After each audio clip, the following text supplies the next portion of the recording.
Пелеты невялічкія, драўляныя, экалагічна чыстыя гранулы ўжо давно выкарыстоўваюць у краінах Европы ўладальнікі прыватных дамоў і невялікіх устаноў для топкі котлов замест газа і іншых відаў паліва. У апошнія гады на пелеты звярнулі ўвагу і ў Беларусі, у тым ліку і ў Брэсцкай вобласці. Справа ў тым, што пасля рознага віду дрэваапрацоўкі ў рэгіёне заставалася даволі шмат адходаў, якія выкарыстоўваліся па большай частцы нерацыянальна.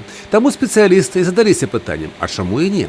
У новую вытворчасць было ўкладзена больш за 9 мільёнаў рублёў крэдытных ресурсов и особистых сродков Пружанского Лясгаса. Было принято решение в конце 2018 года о строительстве данного завода. И совместно с Брестским производственным лесхозяйственным объединением мы начали эту работу с проекта, с выбора оборудования. Тоже ездили много и в соседние страны, посмотреть, какое оборудование, как работает, с чем нам придется сталкиваться. И, соответственно, сразу начали проектирование, закупку оборудования, получение кредитных средств, так как, понятно, своих не хватает.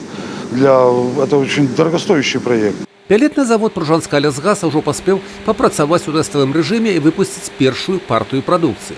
При выходе на проектную могутность прошло и урочистое его открытие. Это очень интересное производство и нужное, потому что, вы знаете, у нас, допустим, по Брестской области 1 400 000 гектаров леса. Это более 36% всей территории. И, естественно, мы должны рационально использовать те ресурсы, которые у нас имеются. Поэтому мы занимаемся, у нас есть крупное предприятие по переработке леса. Вы знаете, Ивацевича древ, древесины, мебельное предприятие, Пинск древ, другие предприятия. Но естественно, что всю ее невозможно переработать. От лесопиления остаются опилки, у нас щепа. Кроме того, в лесах вы знаете, что при рубках ухода образуется некондиционная древесина или менее ценная, не востребованная, поэтому, естественно, ее надо перерабатывать. Гэта першае прадпрыемства такого кшталту ў Брэсцкай вобласці. Магутнасць новага прадпрыемства 20 000 тонн пелет у год. Больш за 90% іх будзе рэалізавана на еўрапейскіх рынках. На сённяшні дзень цана на пелеты 90 евро за тонну.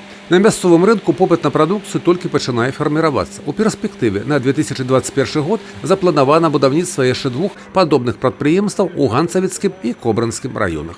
Юрый Печур, Александр Севіцкі, тэлерадыёкампанія Брэст.